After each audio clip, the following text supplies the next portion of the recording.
Hi అండి, welcome to home food channel. అందరికీ నమస్కారం. ఈరోజు ఎగ్ బిర్యానీ ఇంట్లోనే ఈజీగా ఎలా చేసుకోవాలో చూపిస్తానండి. 2 గ్లాసెస్ బాస్మతి రైస్ తీసుకుని వాష్ చేసుకుని నానపెట్టుకోవాలండి. నెక్స్ట్ ఇంకో గిన్నెలో వాటర్ తీసుకుని ఓల్ గరం మసాలా వేసేసుకుని స్టవ్ మీద పెట్టుకుని పచ్చిమిర్చి, ఆయిల్, 1 స్పూన్ కొత్తిమీర, 1 స్పూన్ పుదీనా వేసుకోవాలి, 1 స్పూన్ సాల్ట్ వేసుకుని పొంగు రావాలండి, బాగా మరగాలి.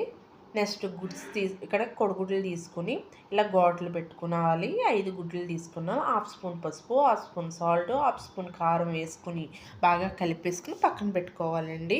ఇది మ్యాగ్నేట్ చేసుకుంటే గుడ్డుకి ఉప్పు కారం అన్నది బాగా పడుతుందండి. నెక్స్ట్ వాటర్ అన్నది మరిగిపోతుంది కదా, ఇందులోనే రైస్ వేసేసుకొని ఇందులోనే నిమ్మకాయ సగం బద్ద అన్నది అందులో పిండుకుంటే రైస్ అన్నది పొడి పొడిగా వస్తుందండి. ఎవరికైనా ఈ టిప్ తెలియకపోతే ఒకసారి ఫాలో అవ్వండి. ఇక్కడ 80% ఉడికిపోయిన తర్వాత రైస్ అన్నది ఒక జల్లీల్లో వేసేసుకుని వాటర్ అంతా తీసేసుకోవాలండి. ఇలా జల్లీల్లో వేసుకున్నాను, దాని కిందకి వాటర్ వచ్చేస్తుంది.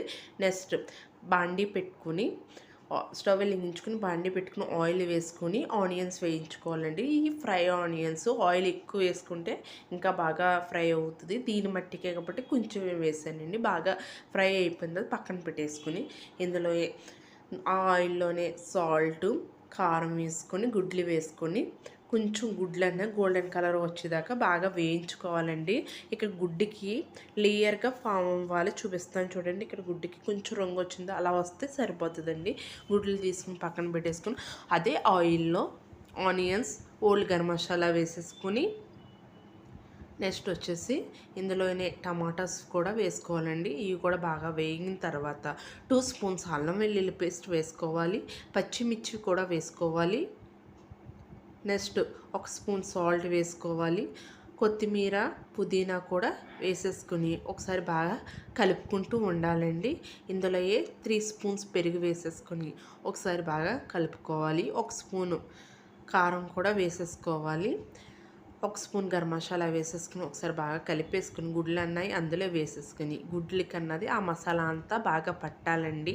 అలా పడితే చాలా టేస్టీగా ఉంటుంది. ఫ్రై ఆనియన్స్ కూడా వేసేసుకుని ఒకసారి బాగా దగ్గరికి అయ్యేలా కలిపేసుకోవాలి. దగ్గరికి అయిపోయిన తర్వాత ఇందులోకి రైస్ అన్నది వేసేసుకుంటూ ఉండాలండి. వేసేసుకున్న తర్వాత చక్కగా 2 స్పూన్స్ నెయ్యి వేసేసుకుని కొత్తిమీర, పుదీనా వేసేసుకుని ఫ్రై ఆనియన్స్ కూడా వేసేసుకోవాలండి. ఎంత కలర్ఫుల్గా ఉందో చూసారా.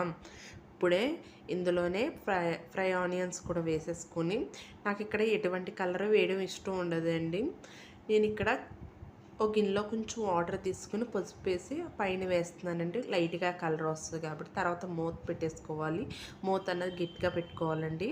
ఎక్కడ లీక్ అవ్వకూడదు, అంటే ఆవిరి బయటకు పోకుండా పెట్టుకోవాలి. చక్కగా పెట్టేసుకుని ఒక 20 మినిట్స్ ఉండిస్తే మనకి బిర్యానీ అన్నది రెడీ అండి. ఇప్పుడు మూత తీసి చూపింది ఎంత పొడి పొడిగా కలర్ఫుల్గా వచ్చిందో. ఒక్కసారి ప్రతి ఇంట్లోనే ఎగ్స్ ఉంటాయి కదా, ఒక్కసారి నా స్టైల్లో ఈ ఎగ్ బిర్యానీ ట్రై చేయండి. ఎగ్ తీసుకోవడం మన హెల్త్కి కూడా చాలా మంచిదండి. పిల్లలు కూడా ఎంజాయ్ చేస్తారు. లంచ్ బాక్స్లో కూడా ఈజీగా పెట్టచ్చండి ఈ రెసిపీ. ఇక్కడ మా బాబు చూసారా, వచ్చిన వెంటనే ఇది చూసుకుని తినేస్తున్నాడు.